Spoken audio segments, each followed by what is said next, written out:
जी अस्सलाम वालेकुम नाज़रीन, breaking news with Awan Shirazi की एक और अहम एपिसोड के साथ मैं आपको सैयद अवन शिराजी हाजिर खिदमत। जिन्हें अब आपने चैनल सब्सक्राइब नहीं किया वो कर लें। आज 14 अगस्त को मैंने सोचा बजाय कोई आपको बड़ी सियासी खबर देने के, बजाय कोई ब्रेकिंग न्यूज़ देने के, एक लाइट सी खबर देता हूँ और मज़ेदार सी आप इंजॉय इसे करेंगे कि किस तरह एक पीर साहब मुरीद से लुटे गए हैं। और थोड़ी बहुत रकम भी नहीं है, 10 करोड़ की रकम जो है वो मुरीद ले के रफू चक्कर हो गया और पीर साहब बेबस हाथ पे हाथ रख के बैठे हुए हैं।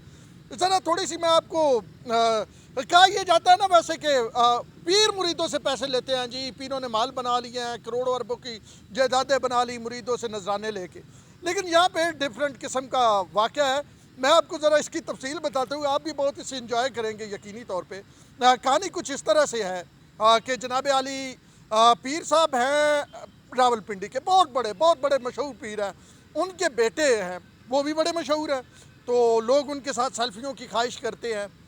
तो उनके बेटे के पास एक मुरीद आता है। वो आके कहता है पीर साहब, अब मैं स्टोरी सुनाने जा रहा हूँ, टाइम वेस्ट नहीं करता ताकि आप पूरी कहानी जल्दी जल्दी सुन लें और इंजॉय करें कि किस तरह अब पीर नहीं मुरीद भी पीरों को लूटना शुरू हो गए हैं। और जनाब चलते चलते ये भी कह दूँ कि अब तो नया पाकिस्तान है, पीरों के साथ शादी भी मुरीद कर रहे हैं। खैर उसको छोड़ें।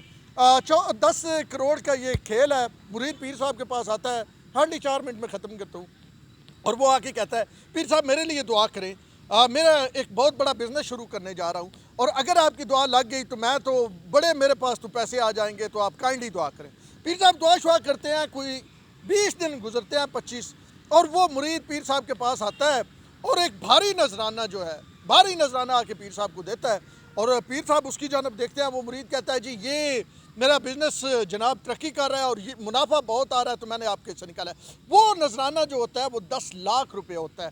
हाँ जी बिल्कुल, वो पीर साहब के बेटे को, मतलब वो भी बड़े मशहूर हैं, रावलपिंडी की, जैसे मैंने शख्सियत बताई, पीर साहब का ताल्लुक रावलपिंडी से है, तो वो उनको 10 लाख रुपया देता है। और जनाब पीर साहब को कहता है पीर साहब फिर दुआ करो।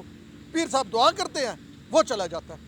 दिन गुजरते हैं 15-20 और ये रियल वाक़या आपको बता रहा हूँ। दिन गुजरते हैं 15-20 और फिर दोबारा वही शख्स आता है और पीर साहब के हवाले गाड़ी की चाबी करता है। और ये जनाब बड़ी महंगी किस्म की 50 लाख की गाड़ी वो पीर साहब को देता है कि जनाब ये मैं लेके आया हूँ। पीर साहब कहते हैं भाई केड़े चक्कर में? कहते हैं पीर साहब अल्लाह ने बड़ा करम किया, तो जनाब मैंने मुनाफा हो रहा है तो मैंने आपके लिए गाड़ी लेके आया हूँ।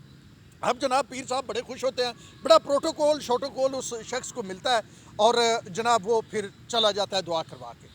दिन 15 और गुजरते हैं, 15 दिन गुजरते हैं तो वो 2 गाड़ियाँ और लेके आता है। 2 गाड़ियाँ, ये कोई किताबी वाक़या नहीं, ये कोई बना बनाया वाक़या नहीं, सच्चा वाक़या आपको बता रहा हूँ। एज ए जर्नलिस्ट इसको पूरी तरह मैं मतलब ऑन करता हूँ इस वाक़े को।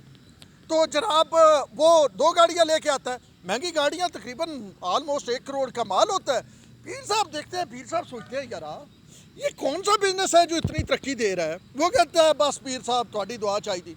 और अब यहाँ से नो सरबाजी, वो लालच उस पूरा प्लान के तहत आया था ना।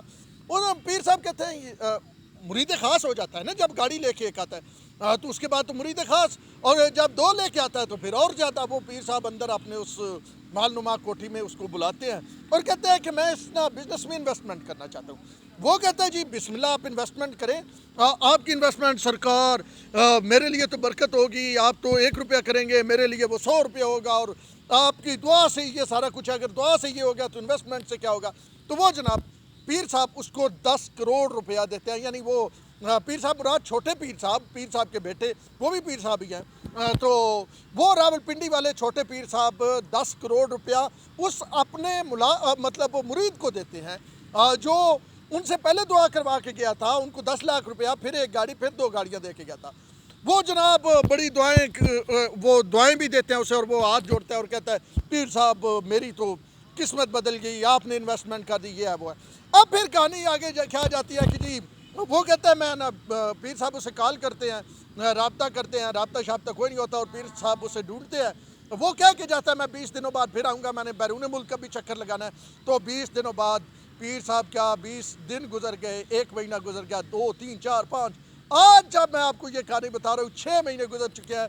لیکن پیر صاحب کو وہ شخص نہیں مل رہا. پیر صاحب نے 10 کروڑ روپیہ نقد اس شخص کو دیا ہوا ہے اور پیسوں کی صورت میں، یعنی نقد پیسوں کی صورت میں اس کے حوالے کیا ہوا ہے. لیکن وہ آپ جناب 10 کروڑ روپیہ نہ پیر صاحب کہیں ایف آئی آر کروا سکتے ہیں، نہ پیر صاحب کہیں بتا سکتے ہیں. چھوٹے پیر صاحب جو بیٹے ہیں بڑے مشہور پیر ہیں، بہت بڑی گدی ہے، بڑے مطلب میں نام نہیں لے رہا ورنہ پتہ نہیں کیا فتویٰ میرے پہ لگ جائے. اسی لیے تو جناب عالی اب وہ پیر صاحب 10 کروڑ روپیہ وہ مرید لے کے چلا گیا. ایک 10 لاکھ روپیہ 3 گاڑیاں وہ جناب پیر صاحب کے پاس ہے اور پیر صاحب خاموش ہے. سم بکم عمی فہم لا یرجعون. اب پیر صاحب کچھ کہہ نہیں پا رہے. تو میں کہا چلے آپ کو جاتے جاتے یہ سٹوری کچھ دنوں سے میرے پاس تھی. پیر صاحب بے بس پیر صاحب، خاموش پیر صاحب، کچھ نہ کہہ سکنے والے پیر صاحب، 10 کروڑ کا اپنے آپ کو نقصان دے کے اس نو سرباز کو دے کے آپ بیٹھے ہوئے ہیں. تو اب آپ ذرا یہ مزے کی بات دیکھ لیں کہ پیروں کو بھی نو سرباز ٹکر جاتے ہیں. اور یہ واقعہ ہے راول پنڈی کا. اور پیر صاحب، بڑے پیر صاحب ایک ہے، ان کا جو بیٹا موصوف ہے وہ 10 کروڑ روپیہ دے کے اب کچھ نہیں کر پا رہا. اور پھر یہ کہتے ہیں کہ لالچ میں تو کوئی بھی آ سکتا ہے. اب تک کے لیے اتنا ہی. اپنے وہ سید اون شیرازی کو دیجیے اجازت. اگلی خبر کے ساتھ پھر آپ کے سامنے ہو جائیں گے. اللہ نگہبان.